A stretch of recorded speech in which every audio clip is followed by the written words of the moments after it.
Warahmatullahi wabarakatuh.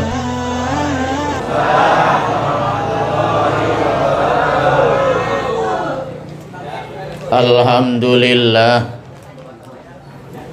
alhamdulillah ala ni'amillah, wassalatu wassalamu ala rasulillah, la haula wala quwwata illa billah. Qala Allah ta'ala fi kitabihil karim, a'udzu billahi minasy syaithanir rajim. Ya ayyuhalladzina amanu qu anfusakum wa ahlikum nara. Wa qala Rasulullah sallallahu alaihi wasallam,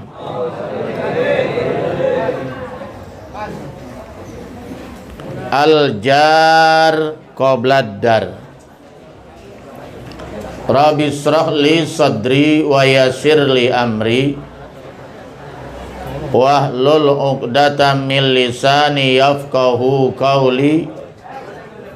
Rabbi zidni ilman nafi'a warzuqni fahman jaida bil laili wan nahar. Allahumma faqihni fid din wa alimni ta'wilah. Allahumma rzuqni fahman nabiyyin wa hizal mursalin wa ilhamal malaikatil muqarrabin. Ilahi anta maksudi wa ridhaka matlubi, atini mahabbataka wa ma'rifatak. Wala haula wala quwwata illa billah. Amma ba'du, yang saya hormati sahibul bait, sahibul hajat, yaitu Bapak Ade Tiar beserta istri tercinta Ibu Pipit Hapipah.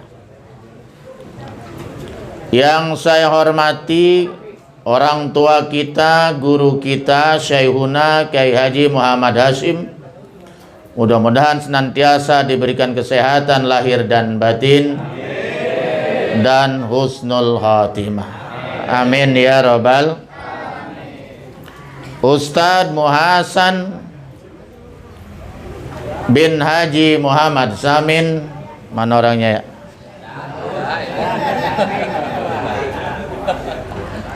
Yang punya wilayah kan harus saya hormati.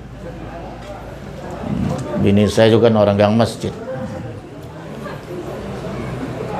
RT dan RW setempat, jamaah serta masyarakat lingkungan, para undangan yang tidak saya sebutkan satu persatu, yang insya Allah kehadirannya pada malam hari ini dicatat sebagai nilai ibadah di sisi Allah Subhanahu wa Ta'ala. Amin. Tak lupa jamaah saya, rombongan pengajian malam Rabu yang di YouTube itu acara ngopi, ngobrol pintar seputar agama daripada gosip. Mendingan ngaji sambil itu.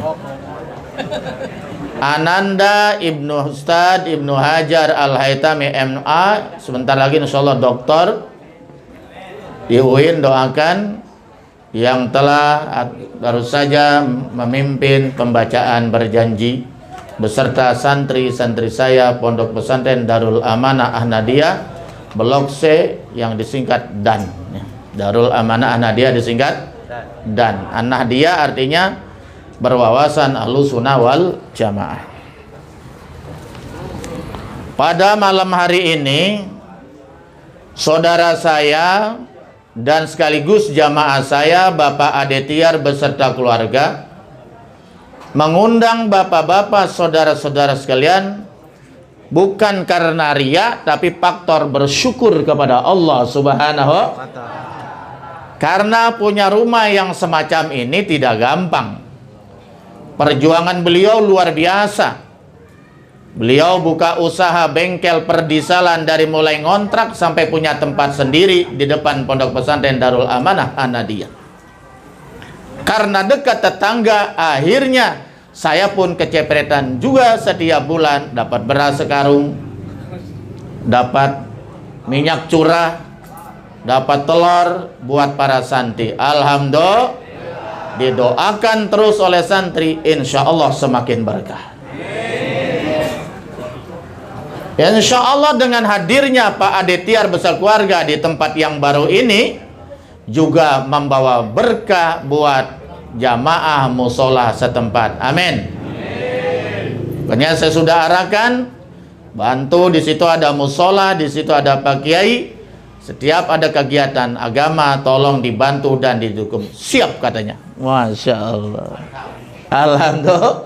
Mantap. Amin ya robbal. Makanya Pak Ade ini terus rezekinya ditambah oleh Allah Subhanahu wa taala. Kalau kita nyari rezeki tapi dia rezeki yang ngejar-ngejar dia. Iya, karena mesin diesel pada datang ke bengkelnya, betul nggak ya? Inilah masyarul muslimin rahimakumullah. Pada malam hari ini beliau mengundang bapak-bapak saudara sekalian tiada lain dalam rangka bersyukur kepada Allah atas nikmatnya. Yang kedua adalah minta doanya supaya rumah yang ditempati ini membawa kebaikan dan keberkahan. Dengan tempat yang baru ini, insya Allah ibadahnya semakin semangat, istrinya menjadi istri yang soleha, anak-anaknya menjadi anak yang soleh dan soleha, karena tinggal di lingkungan yang soleh dan soleha. Amin ya robbal amin. Dan sekaligus saya titip beliau supaya bisa diterima di masyarakat ini. Diterima nggak kira-kira? Waduh, kalau kagak terima saya bawa ke tempat saya. Iya, iya. Ini manusia langka soalnya ini ya. Beliau aslinya Sumedang, betul? Enggak, kelurahannya apa kelurahannya, kecamatannya? Kecamatan Padawangan. Padawangan? Iya, Tasik. Iya, Tasik. Jadi maksudnya Tasik tuh ya? Iya, Ciamis. Oh iya, Ciamis, yang saya maksud Ciamis. Tapi kabupatennya Tasikmalaya, istrinya orang Bogor. Jadi Indonesia ini.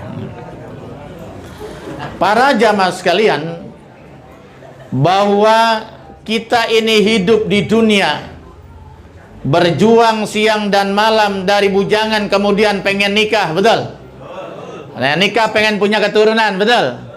Sudah punya keturunan pengen punya rumah, punya rumah pengen punya kendaraan. Apa tujuannya? Ingin mencari kebahagiaan di dalam kehidupan, wabil khusus dalam hidup rumah tangga. Kebahagiaan yang model bagaimana? Tentunya kebahagiaan yang diredoi oleh Allah Subhanahu. Karena ada juga orang yang tawa terbahak-bahak habis main judi. Itu juga kebahagiaan yang itu adalah kebahagiaan yang tidak diredoi oleh Allah Subhanahu. Tapi yang kita inginkan tentunya adalah kebahagiaan di dunia kebahagiaan di dunia dan di akhirat, kebahagiaan yang diredoi oleh Allah Subhanahu. Saya mengutip sebuah hadis Rasulullah sallallahu alaihi wasallam dari kitab Qurratul Uyun yang ditulis oleh Asy-Syaikh At-Tihami.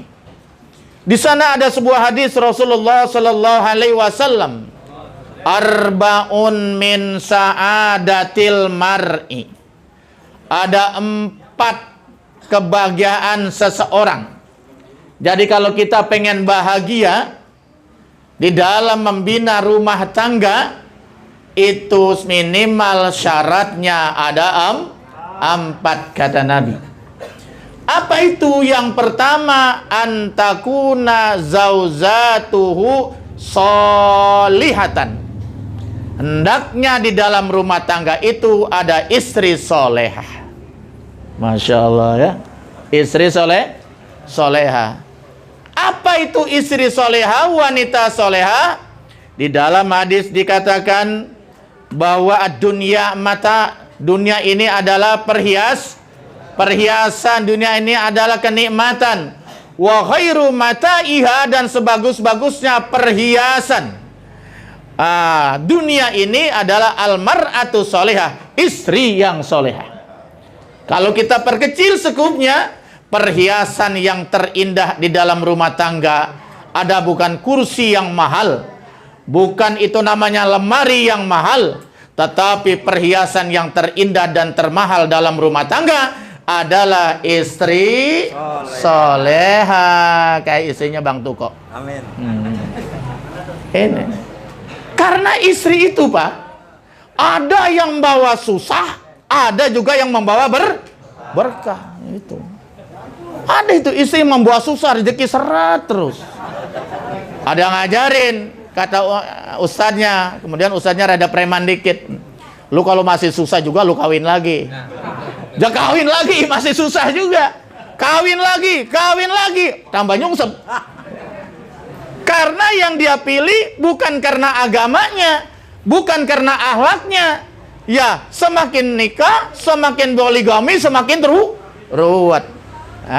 Ya. Tapi kalau istri yang soleha, yang sujud kepada Allah, taat kepada suami, itulah hiasan yang terindah di dalam rumah tangga. Nabi itu hidupnya sederhana, ya kan ya? Tapi Rasulullah sanggup mengucapkan baiti jannati, rumah tanggaku laksana sorga bagi. Tapi berapa banyak orang yang kelihatannya mewah luar biasa, tapi setiap hari piring terbang. Iya. Kemudian tuh kenceng diketokin itu ya. Kayak orang sipon tuh di pinggir kali. Siapa itu tukang kenceng itu? Iya. Piring dibantingin. Masya Allah. Yang keluar apa? Baiti nari, rumah tanggaku laksana neraka bagiku. Serem itu istri model begitu. Masya Allah. Jadi istri soleha ini adalah faktor yang sangat menentukan dalam berumah tangga. Kalau punya istri sudah cantik, murah senyum, betul nggak?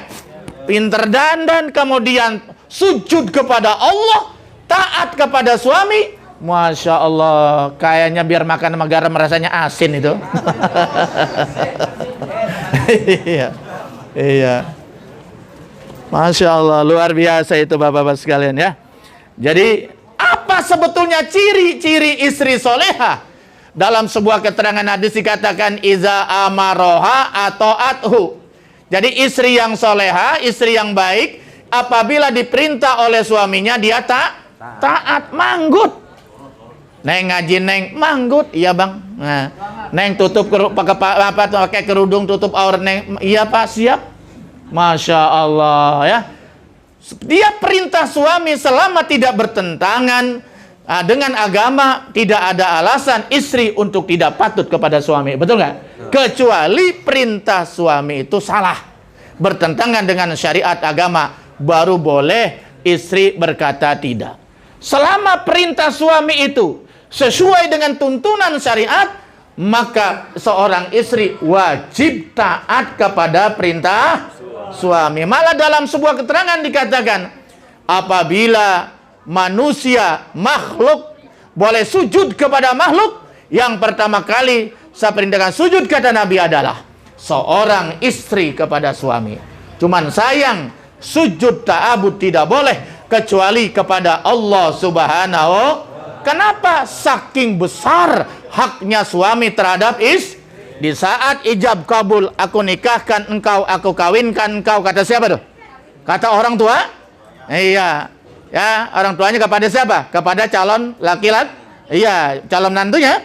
Aku nikahkan engkau, aku kawinkan engkau dengan putriku Fatimah dengan mas kawin 1 kilogram emas ngutang.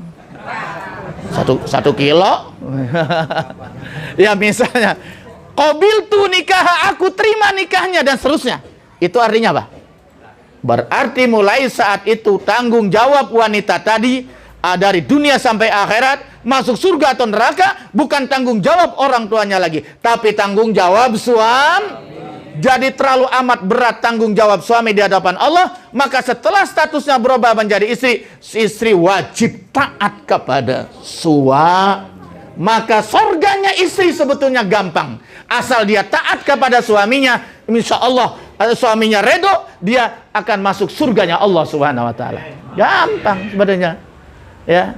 Karena dijelaskan dalam suatu keterangan, barang siapa yang salat khamsah, ya. Dia salat 5 waktu, wa shamat syahraha, dan puasa di bulan Ramadan, wa zakat amwalaha, dan dia juga berzakat, tetapi dia tidak mendapat redho dari suaminya, maka jangankan sorga, bau sorga diharamkan oleh Allah Subhanahu wa taala. Hati-hati tuh, boy. Jadi istri itu masuk sorganya gampang sebetulnya, asalkan dia taat kepada suaminya, patuh kepada suaminya, suaminya redho, insya Allah pintu surga dibukakan oleh Allah Subhanahu wa taala. Nah, inilah Bapak sekalian. Jadi itu. Tapi kalau suami beda. Kalau kita ini surga kita tergantung redho orang tua. Biar bagaimanapun ibadah kita hebatnya, luar biasa ahli ibadah, tapi kita durhaka kepada orang tua, tidak dapat redho dari orang tua kita, pintu surga belum dibukakan oleh Allah Subhanahu wa taala. Makanya seorang istri tidak boleh melarang-larang suaminya kalau ingin berbuat bakti kepada orang tuanya. Betul nggak? Jadi istri soleha mah begini nih, cirinya. Dia kalau dapat duit gajian dikasih sama suaminya, misalnya 5 juta begitu ya. Masya Allah bang, ini duit banyak amat, masa dikasih kayak saya semua? Ono orang tua abang yang sudah tak berdaya, punya duit apa kagak? Makan apa tidak? Tolong orang tuanya juga dikasih. Waduh, ini baru istri soleha, ini luar biasa ini. Ada nggak yang begitu? Ada ya? Cakep itu ya. Tapi kadang-kadang ada yang istri salah itu. Suaminya ingin berbakti, pengen masuk surga, berbakti kepada orang tuanya yang sudah tua renta, ingin membagi duit buat orang tuanya, ingin membelikan sesuatu buat bagian orang tuanya, dihalang-halangi oleh istrinya, sehingga suaminya menjadi anak durhaka. Itu na'udzubillah summa na'udzubillah. Tapi istri yang soleha malah dia membantu bagaimana suaminya bisa dia berbuat baik kepada kedua orang tuanya. Karena al jannatu tahta aqdamil, sorga itu adalah di bawah telapak kaki ibu. Ridullah piridil walidain, wasutullah pisutil walidain. Ridhonya Allah sangat tergantung ridhonya orang tua. Murkanya Allah sangat tergantung dengan murkanya orang tua. Nah, mudah-mudahan ini sahibul bait, Bapak Ade Tiar, ini istrinya termasuk istri soleha. Senin Kemisnya Masya Allah rajin puasa Senin Kemisnya. Ustadz Tuko aja kalah. Masya Allah. Kemarin saya dengar katanya bulan Zulhijjah puasa sampai 9 hari. Kalah saya. Saya aja ada yang jebol, ada yang bolong. Masya Allah. Luar biasa. Tapi dalam beberapa hal dia kalah sama saya. Iya. Yang kedua, saya singkat-singkat aja ya. Yang kedua, syaratnya kalau pengen bahagia di dalam rumah tangga. Tadi yang pertama apa? Adanya istri soleha. Waduh, itu luar biasa kalau ada istri soleha itu. Karena kalau istrinya soleha, istrinya yang baik akan melahirkan generasi yang baik, akan melahirkan anak-anak yang baik. Yang kedua, wa ayyakuna auladuhu abrara. Hendaklah dalam rumah tangga dia memiliki anak-anak yang abror, anak-anak yang soleh, anak-anak yang sujud kepada Allah, anak yang patuh kepada kedua orang tua. Alangkah indahnya, alangkah bangganya punya anak model begini. Betul nggak? Iya, jadi dia itu sudah rajin ibadah kepada Allah, akhlaknya bagus kepada orang tua, taat kepada orang tua, baik kepada sesama tetangga. Masya Allah, inilah harta yang paling mahal di dalam rumah tangga. Bayangkan sebuah orang biar hartanya banyak melimpah ruah, tapi kalau nggak punya keturunan, masih ada yang kurang. Nanti pada akhirnya manusia kalau sudah tua, siapa yang diharapkan? Anak. Orang lain belum tentu. Saudara punya kesibukan masing-masing, betul? Anaklah yang sangat berperan aktif. Di saat dia meninggal dunia, anaknya yang sibuk yang mengurusnya. Betul nggak? Di saat disolatkan, anaknya tampil terdepan menjadi imam solat. Dia doakan setiap pada solat. Dia ziarahi kuburnya. Alangkah indahnya punya anak model begini. Ya toh? Makanya Salah satu ciri anak yang soleh itu diantaranya adalah suka mendoakan orang tuanya. Awaladin solihin yad'u, anak yang soleh yang selalu mendoakan kedua orang tuanya. Iya. Coba orang yang nggak punya anak keturunan misalnya, ya dia kan berusaha supaya mengangkat anak, adopsi anak orang lain, betul nggak? Supaya ada yang ngurus dia di masa tua, ya tak? Supaya ada mendoakan dia, supaya ada menziarahi kuburnya. Nah ini sangat penting.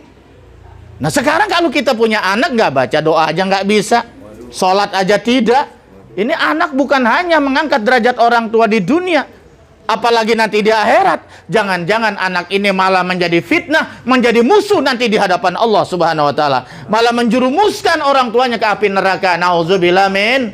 Tapi anak yang soleh, yang sujud kepada Allah, taat kepada orang tuanya, akhlaknya bagus, ahli ibadah, Masya Allah. Setiap habis sholat dia baca Rabbighfirli wali walidayya warhamhuma.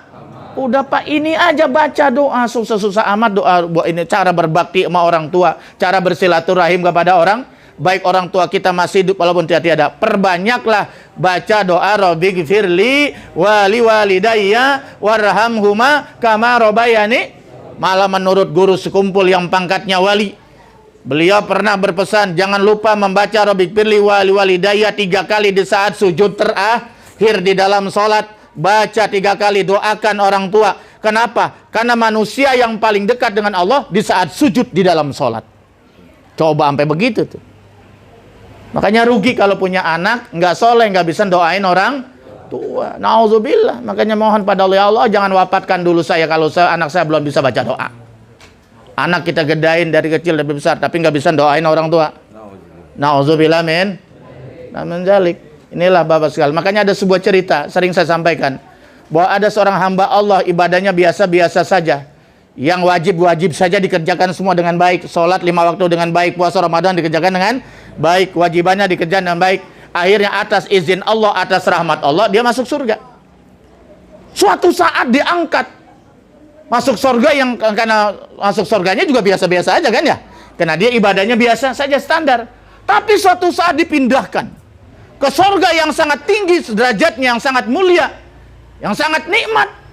Kalau ibarat hotel berbintang 5, sampai dia terheran-heran, ya Rob, ini kenapa saya dipindahkan ke surga yang sangat tinggi, yang sangat mulia, padahal saya ini bukan orang ahli ibadah, saya bukan ulama, saya orang biasa-biasa saja.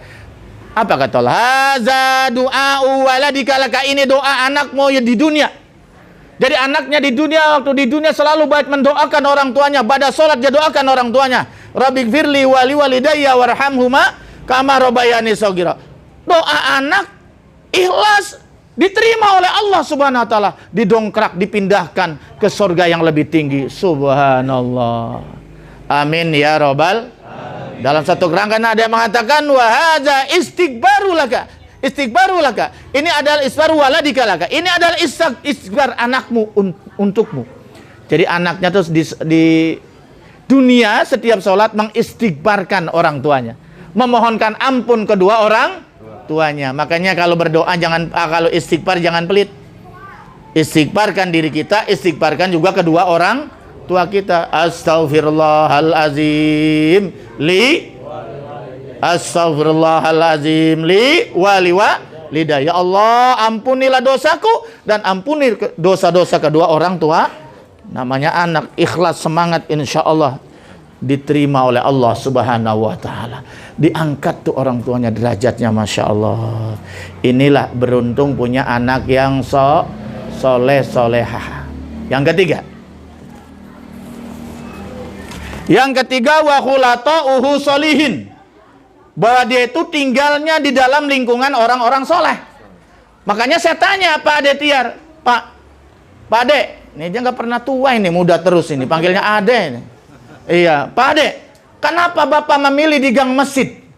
Kata dia, soalnya saya kalau berumah pengennya dekat masjid. Kalau nggak masjid, musola atau dekat para ulama. Subhanallah. Jarang, kebanyakan orang kalau memilih rumah, oh yang penting di komplek mewah, betul nggak ya? Betul. Oh iya, Padahal kata Nabi, al-jar qabla dar. Kalau memilih tempat tinggal, jangan dilihat tamannya yang indah, rumahnya yang mewah, tetangganya yang keren-keren. Bukan, tapi lihat al-jar qabla dar. Lihat dulu tetangganya baik atau tidak. Di situ ada ulama apa tidak? Di situ ada orang soleh apa tidak? Di situ ada masjid musola atau tidak? Betul nggak? Kalau kita tinggal di rumah yang mewah, misalnya kayak Green Lake, musola aja kagak ada, suara azan gak kedengeran, yang kedengeran brang beng brong, teng dong teng dong teng. Apa nggak hancur anak kita kira-kira? Betul nggak? Nggak pernah terdengar suara azan. Bagaimana anak kita mau jadi anak yang soleh? Coba kalau dekat masjid, dekat musola, ngelihat anak-anak pada ke masjid, bawa peci, bawa sarung, masa anak kita nggak ikut? Betul nggak? Kalau setiap hari kedengaran azan di musola, masa kagak ke masjid? Budak amat tuh bocah. Betul nggak ya? Insya Allah ada pengaruhnya, Pak. Karena lingkungan yang baik itu sangat membentuk pribadi kita dan pribadi lingkungan kita. Betul nggak? Inilah makanya kata Nabi, al-jar qabla dar. Kalau bangun rumah, kalau mencari tempat tinggal, lihat dulu tetangganya, orang-orangnya orang baik, gitu. Kalau tetangganya tukang adu ayam, tukang main judi, mabok-mabokan, banyak narkoba, nggak ada ustad, betul nggak ya? Allahu Akbar, nanya agama aja susah. Kampung semacam itu biasanya gampang dipenuhi dengan maksiat. Rahmat Allah susah turun, betul nggak? Tapi kalau ada suara azan, itu saya begitu dengar suara azan, setan ngibrit-ngibrit sampai terkentut-kentut itu. Iya, setan aja begitu takut. Masa kita kayak setan, ada azan takut, nggak ke masjid malah lari. Itu setan berarti. Ya kalau kita nggak, harusnya dijemput itu suara azan.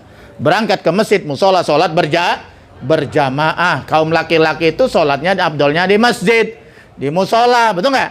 Kalau perempuan afdolnya di rumah. Itu yang dicontohkan baginda Rasul Nabi besar Muhammad. Kecuali sholat sunnah, afdolnya di rumah. Sholat tahajud, afdolnya di rumah. Tapi sholat 5 waktu, afdolnya berjamaah di masjid. Kalau nggak ada masjid, ya di musola. Pahalanya 27 kali lipat. Ramaikan tuh musola, ya. Insya Allah. Yang terakhir, warizkuhu pi baladi. Rezekinya nggak jauh-jauh, dekat. Ya kayak Pak Ade kan dekat nih. Dekat Pak Ade ya? Pinggir kali sih kemari kan dekat.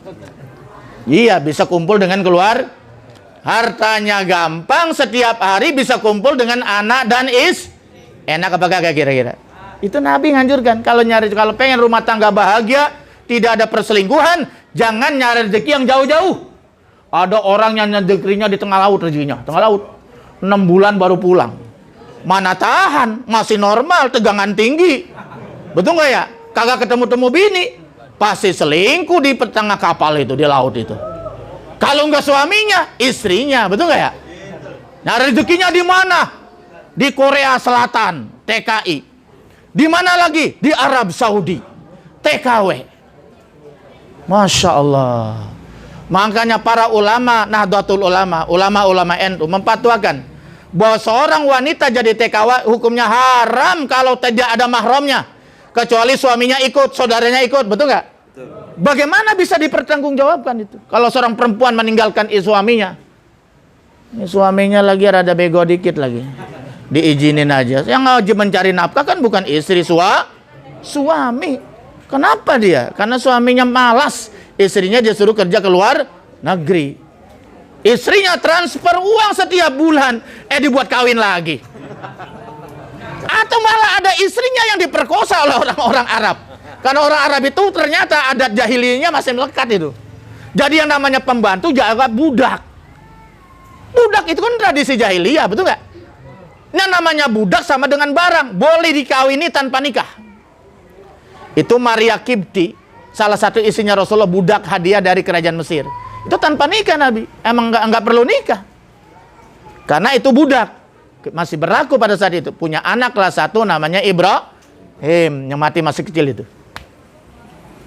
Ternyata tradisi jahiliyah masih ada. Masa TKW si pembantu dianggap budak? Boleh Jakarta dipakai, boleh. Pulang bukannya boleh duit, gendong anak.